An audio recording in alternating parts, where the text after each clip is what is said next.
Hi, everyone, and welcome to today's episode of the Soul Call with Kelly B. I'm thrilled to introduce our guest today, Michelle Jones, known professionally as Mystic Michelle. Michelle is a gifted, intuitive mystic, a dedicated Reiki Master, a compassionate space holder, and a skilled tarot and oracle reader. They are also a plant medicine worker, deeply attuned to the healing power of nature. Michelle serves the healer, light worker, and light walker communities, acting as a catalyst for profound reflection, change, and balance.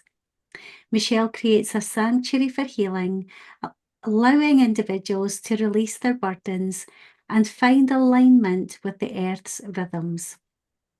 From a young age, nature has been Michelle's teacher and healer. Their journey began in elementary school, where they would explore the schoolyard, identifying plants and crafting various potions. Their intuition has guided them to discover serene, natural havens, providing respite from the pressures of society. Michelle's connection to Ireland has been a lifelong calling, finally answered at the age of 31. This transformative journey marked a pivotal shift in Michelle's life, akin to experiencing the Tower card in real time. The universe, ancestors, and spirit removed obstacles, paving the way for a deeper understanding of light wisdom. Following their last trip to Ireland, Michelle received a clear directive from their ancestors to share the messages needed for healing. They now weave the ancient wisdom of their Irish heritage into modern life, illuminating the path for others. Through their Healing Healer blog, Michelle disseminates this light wisdom while fostering a supportive community for healers, light workers, and light walkers. Their goal is to create a space of genuine connection, free from ego, pride, and greed, where individuals can support, guide, and celebrate one another. Michelle, welcome to the show. Thank you so much for having me. It's so wonderful to have you here. Now, for those of you that are watching or tuning in on whatever your favourite podcast platform is, you will hear that Michelle's accent is a bit different to my own. So, Michelle, in your own words, thank you for providing that wonderful bio. But in your own words, do you want to just share a little bit about what part of the world you're in and what it is that you currently do? Uh, Absolutely, yes. So I am in the States. So I actually am in the western part of the United States, and I'm in a state called Idaho, and I live in a place called the Treasure Valley, and known as the Gem State. We're very deserty, and uh, yeah, that's where I am. And then what I do is my main intention in life is, and with the work that I do, is to create a space for people to heal, and not only heal within their own bodies, but bring that back down into the earth and then get back into the rhythms of the earth so that so that we can continue to be on this planet in harmony with all the creatures and with the plants and the water and Gaia herself. Isn't it so, so needed, Michelle? Isn't it so needed now more than ever? So, when we Yeah. connected a few weeks ago, I learned a little bit about Idaho because you're the first person I've ever had contact with from Idaho. And so, geographically, you were giving me a little lesson, but I also learned a little bit about the magic and the land that's there as well. In your bio, you mentioned that you work with light workers and light walkers. And that's a new term that I haven't heard before now. So I would love if you could. I'm sure most people have heard of light workers, but what do you mean by light walkers? Well, uh, so a light walker is somebody who works and does work within the light worker community, but isn't necessarily a healer or a teacher or anything of that. Someone who's just walking about with this light wisdom and walking in alignment with the earth and with the magic that it offers.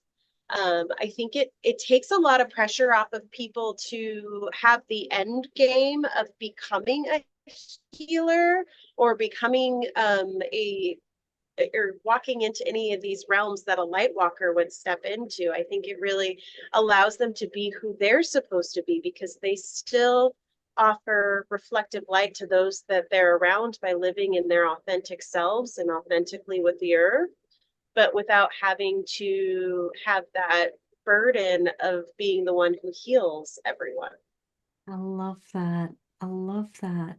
Thank you for explaining that, because that's a new term for me, and I just love your explanation around that as well, Michelle.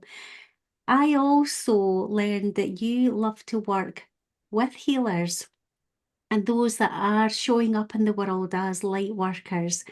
And I suppose, I'm not a great one for labels, but it helps. It's a helpful definition to have, like I show up as a soul purpose coach, because people, we work with language. So they've got to know and they've got to get an idea of what it is that you do. So even though I'm not a big one for labels, here I am showing up as a soul purpose coach, podcast host, teacher, healer, etc., etc. So what I love is that you support people like myself who, I do oracle readings for clients.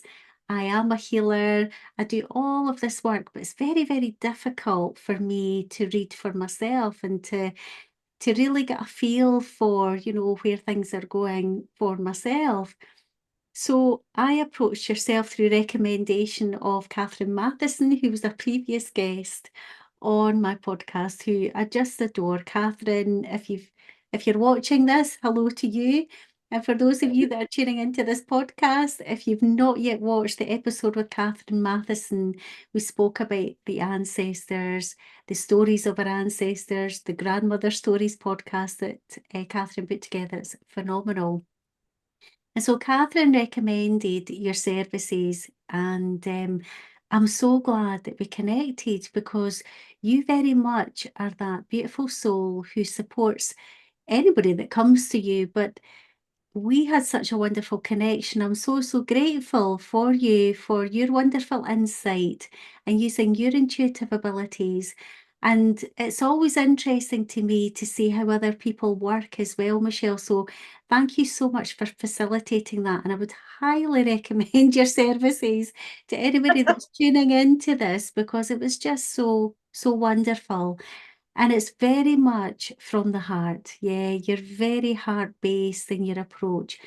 So I would love if you would just to start there about, the services that you provide, because they are very healing as well as them being a reading with cards, if you like. So why don't you just talk through a little bit about how it is that you position yourself and how you show up in service to others? That's a really good question.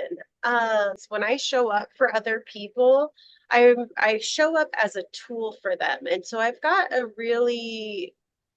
I like to try to keep my ego very much in check and remember that the healing that I offer and the tools and the gifts that I have are that they're gifts. They are not mine. I work very much with ancestors and spirit guides and the universe itself, but also with my client, and it's very much as open to what the client is needing as what I have to offer. And so I like to keep uh that line there, that I am just a tool for their healing and we can only go as far as they want to go. So I don't want to push them further than they're ready to go.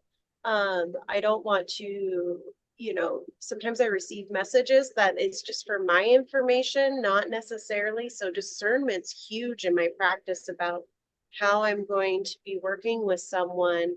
But at the end of the day, the thing that I bring the most is every session I do is always intended for the highest good of not only myself, but of my client. And it's going to serve both of us in our session. Absolutely. And I can so attest to that as well.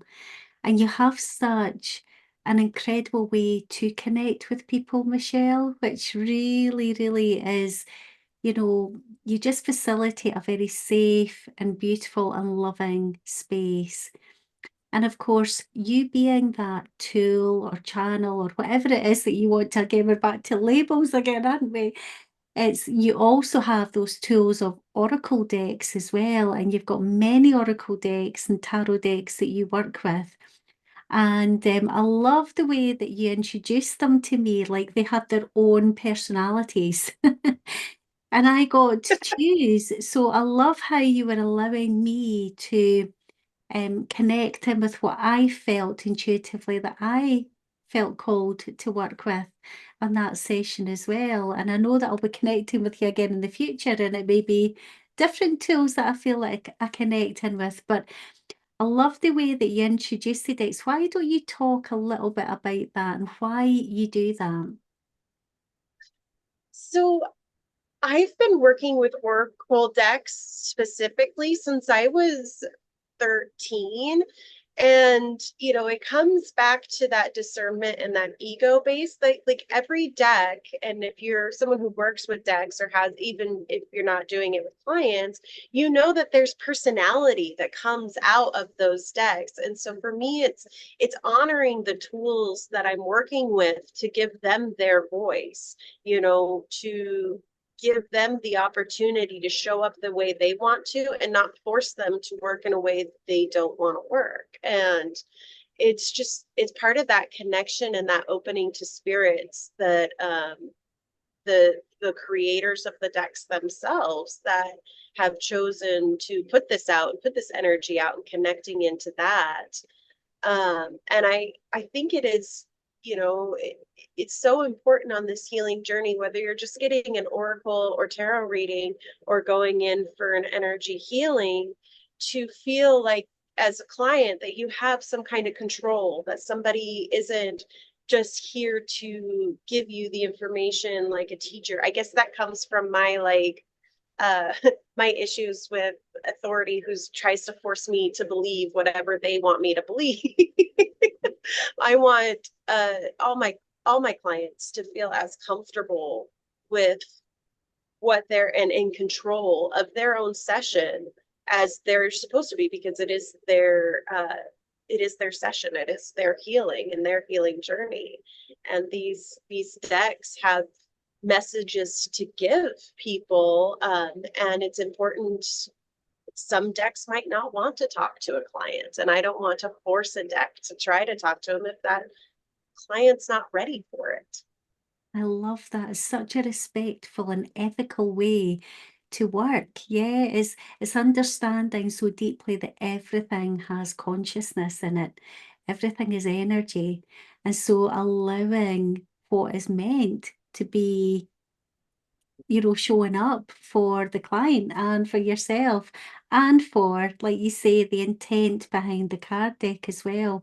That's so beautiful. You mentioned there that you started to work with Oracle decks at 13, which is really quite young. So I would love to hear how that all came around for you. Did you have parents that were interested in that side of things, or how did that all come around?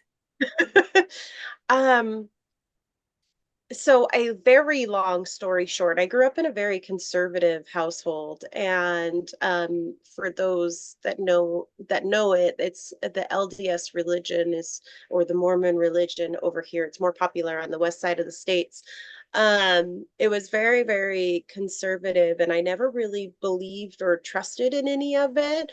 And between not feeling safe in that environment and opening and exploring new possibilities into paganism and working with the earth when I was younger, I actually had a bit of a very dark moment where I tried to unalive myself. Mm, And um, it- for many different reasons. And I actually had the universe sent me a person who just happened to be friends with my mom, who knew about oracle decks and things like that. And so she taught me how to meditate, and then introduced me to angel decks. And I started kind of with that on very hidden in my room, trying to work with these decks and not get the attention of my mom. Wow. How courageous to really trust what felt like your own truth at such a young age. Yeah, because we've all been programmed and conditioned by our parents to a greater or lesser degree. We've all been programmed and conditioned by society, by religions, by the media, by all sorts. But to have that strength of inner knowing at such a young age that this does not align for me, I don't trust this isn't my truth. And so have someone come into your life that then introduce you to something a different way, meditation, for example, to connect within is just so, so beautiful. Almost like an angel was sent to you to help you open up to that whole angelic realm yourself. I love how that the universe really has answered a call for you, yeah. And to have what Yeah. you describe as, well, I'm not sure if this was the words that you used, Michelle, but like almost like a dark night of the soul.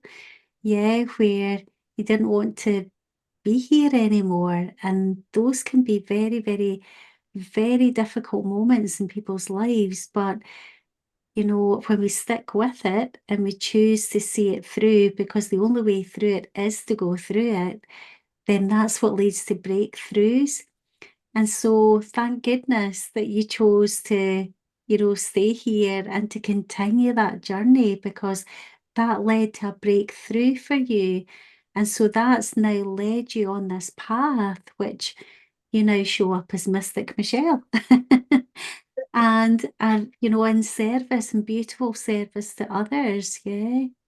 So Yeah. wonderful. I love that. Yeah. I don't think I had the opportunity to actually take that dark night of the soul all the way through. I think they stepped in and they said, "You are needed here. There, Oh, just wait. It will not necessarily get easier, but you'll understand later." yeah. Yeah.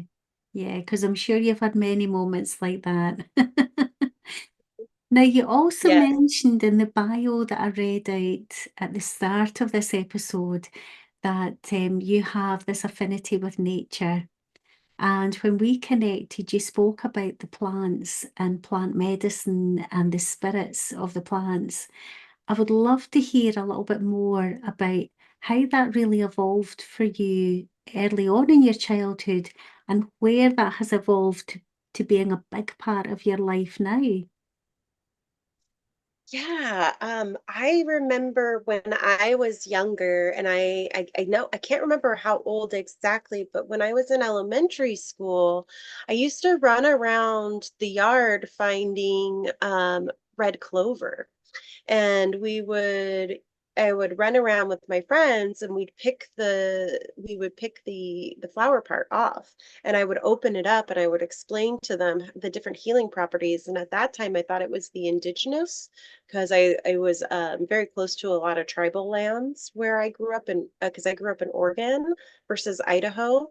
And so we were really close to a lot of indigenous land. And so like there was a lot of understanding that this was an indigenous properties that I was learning from and how they used it. And where this wisdom came from, I don't remember. I just remember pulling open these flowers and teaching them and teaching my friends and talking about the different healing that was offered for it. And as an adult, I kept trying to get into different herbs and connecting with the herbs, finding all those those housewife remedies that that have been passed down long. And as I've grown into this healing work, the being this mystic, it's really opened up this understanding of how we have the tools. We were given the tools to heal ourselves here, and they literally grow around us, and they grow around us not only in a medicinal for medicinal purposes, but also for protection and for connecting with our inner child, and for connecting to our higher powers and to to our guides. And it's really interesting to watch how things that we call weeds, how they show up in your yard. And then if you start doing the look at and talking with them, you find out that they're there for such a higher purpose, that they're actually there to tell you something, just as you would see for people who work with the creature nation, they would see these creatures and realize the symbology of it. And plants do exactly the same thing. I love that. And it's a beautiful reminder of how we work when we are consciously connecting to nature, how it's always working in symbiosis with us. So the important bit is to pay attention like you did as a child. And in the words of Clarissa Pinkola Estes, she talks about the concept of the mother lode and how we don't learn to become healers, we already are healers. It's this great remembrance. So I love that reflection of, I don't even know where it came from. It may have been the land, because it was in Oregon near, native indigenous land, but it was just there. Nobody taught you that. It was just innately there. And I love how, again, following what your soul is calling you to explore and to remember because it's already encoded within you. And so I love, love, love that. And, coming back to working with nature, working with plants, you mentioned weeds there. We for a long time, for example, I didn't really respect the simple dandelion, for example, didn't respect that when they're showing up in your garden, they're showing up for you for a reason because you need the spirit or the medicine of that plant. And that's a perfect example of, not being aware. So I wasn't consciously aware as a young adult. I suppose as a child, I was much more connected to the earth, and I'm getting back to remembering all of this now.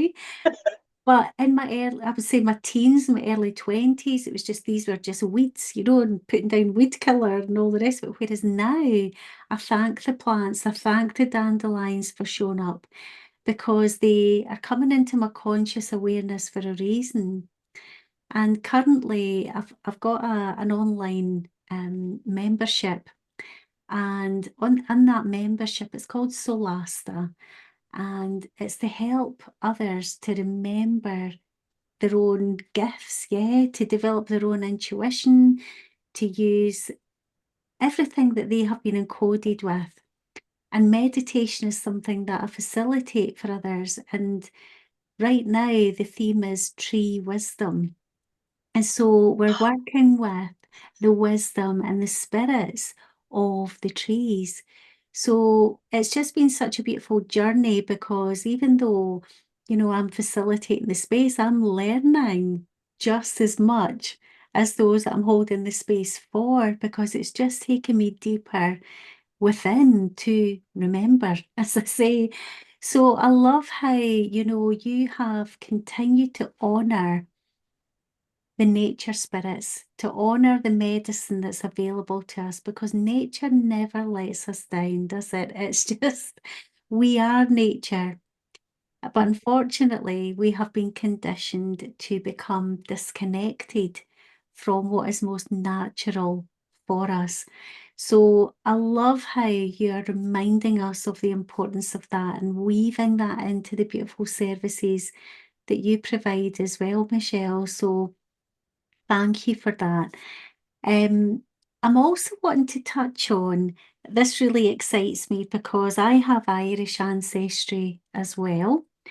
And obviously being in Scotland, I'm not all that far away from Ireland. It's just, short ferry ride away. And I visited Ireland a few times myself.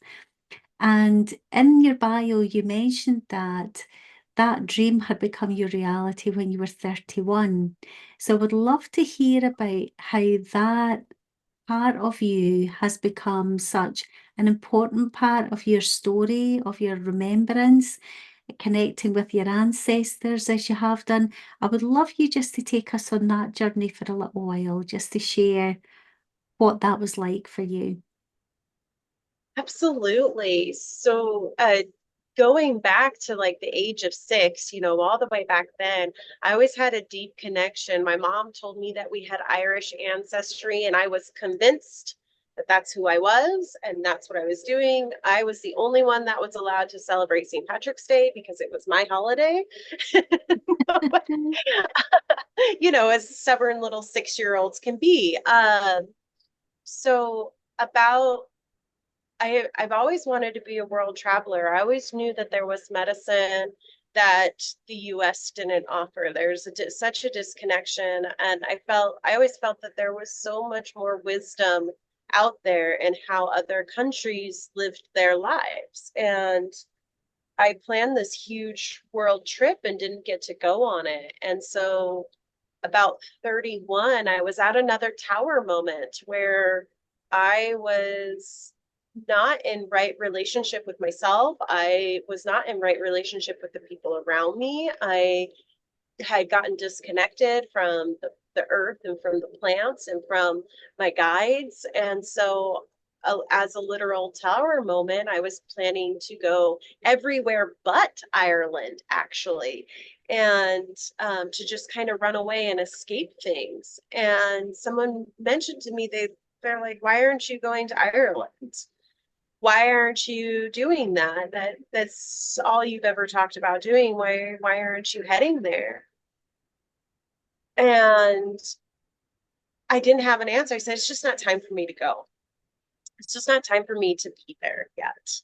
And when I had this tower moment happen, I ran away to the Oregon coast, and everything that I came across had to do with either druids or Ireland, or like driving down the coastline looked like driving down the Irish coastline, and like all these indications that I needed to step into that realm. And it was time, but I knew I had to clean myself up. And so I sat down and did a budget later on in during my trip. I sat down one night and just did a budget of how I was going to make this happen. And even more tower moments evolved for me, and spirit cleaned out and um, moved every obstacle out of my way. All the people that were trying to keep me here, friendships that were unhealthy and super codependent, and jobs that were trying to force me to get rooted, more and more rooted in this area. And so in 2020, I was planning a huge 3-month long trip to Ireland that unfortunately got canceled because of COVID. Mm. And I was working with an energy healer at that time, a Reiki Master at that time, and she asked me to start doing the Arthurian Tarot, the HoloQuest journey, which is a year-long journey into a lot of Celtic legends. And so I got connected that way and ended up becoming a Reiki Master, ended up becoming my spiritual healer, ended up becoming all of that. So in 2022, when I received the call again and had the opportunities, borders were open and I could go, I actually went with a sisterhood group to do tours of sacred spaces, and renewed my vow to be a steward of the land of Ireland and of the wisdom, not specifically Ireland because I can't, I don't live there, but but of being the teacher that brings those threads of those olden ways of that connection with the earth and connection with all the plant nations and the fairies and all the other realms, and start weaving a tapestry and spreading that wisdom and that knowledge to the world, to wherever I am. How fabulous. How amazing. And so that really was catalyzed as a result of your visit in Ireland, yeah? Yes. How amazing. It's such a magical land, isn't it? I mean, they call it Ira, obviously, but the Emerald Isle for a reason. Yeah, it's Yes. absolutely incredible because I hear stories like this all the time that it helps people to remember, to reactivate so much within them. And, I love how you've mentioned the Arthurian legends there because when we connected, we discovered that we had that same deck. Yes. Yeah, and it's quite an unusual one to have, I suppose, nowadays. There's not many people that I know that have that deck. In fact, I don't know anybody that has that deck, that works with oracles. So I love that we had that connection too. And for me, Ireland it's just got such incredible energy. There are certain sacred sites that I've visited that just hold such pure crystalline energy, and you feel so connected to the land, so connected to the nature spirits. And so I don't know anybody that does this work that doesn't feel that when they go there. It's just so beautiful to hear that you have now taken on that almost the vow that you said, like a contract, if you like, to say, I'm going to be, this guardian. I'm going to be this special, I'll have this special role to look after the land and the nature spirits wherever I go. And so when I asked you about the light walker earlier, I wondered if it was all connected to that as well, almost taking those beautiful steps that wherever we walk in the land, we are kissing the land wherever we go, almost like grid work, yeah. Grid is Yes. this beautiful planet that we live upon, this beautiful goddess that we live upon, and breathing life back into her because she has been abused, for such a long time. It's like, let's give back, let's give the light back and the love back. And I just love, love, love that that's what you're honoring in your work.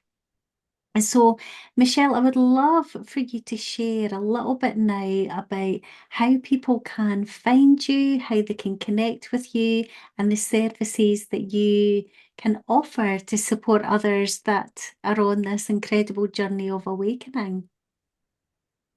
Yes. Okay, make sure I get everything that you just mentioned. So I have my website, which is that people can find me most easily at, which is www.mysticwisdom.com. I'm also available under Facebook under the Mystic Wisdom Healing, and I'm on Instagram with the Radiant Mystic Michelle.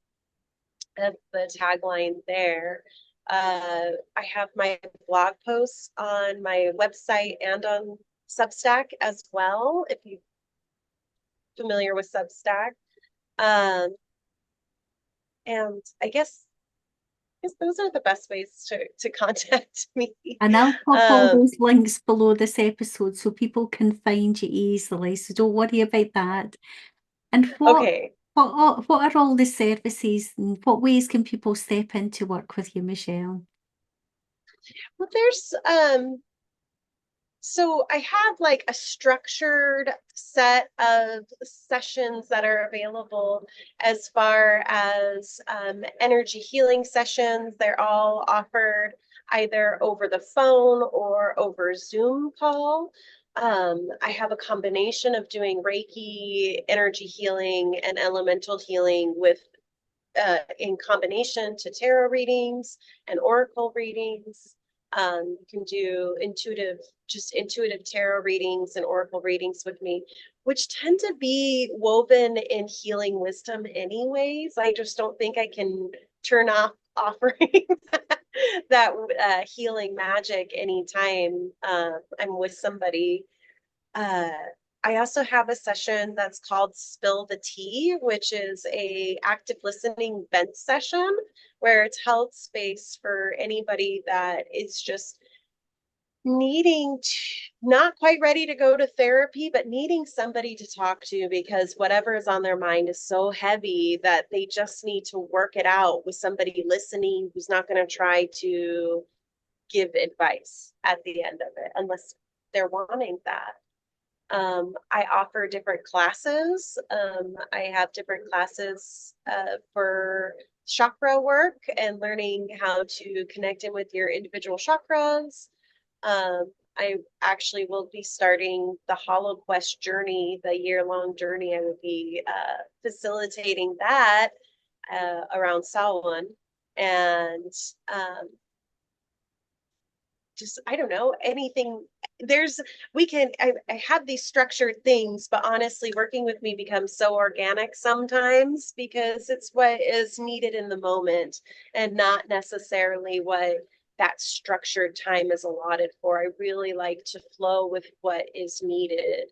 um, and then at the end of the day, I also offer if anyone's not sure whether or not we'd be the right fit, I do offer a free consultation session, a 20-minute consultation that is just for us to see if we're even right together. Maybe you're not supposed to work with me. I'm supposed to send you to somebody else I know who you're supposed to work with. Wonderful. That's so Yeah. beautiful. And the Holoquest journey that you're talking about, that's working with the Arthurian legends. Yes. Yeah, that's working with the Arthurian energy. That's such a unique offering that you have there as well. That sounds really exciting. But certainly what I am hearing is that you work intuitively with whatever and whoever is needing, well, whatever anybody's needing is what I'm trying to say. Yeah, so it's a very bespoke and organic offering. That's so, so beautiful. Michelle, it's been so wonderful to have you on today in conversation, and I'm so grateful for the connection that we've had and for you coming on today. It's been wonderful. Thank you so much. I so appreciate your wanting me to be here and working with me. It's been an honor to speak with you. You have such a beautiful way of presenting all the information at hand, and you yourself are just a beautiful soul.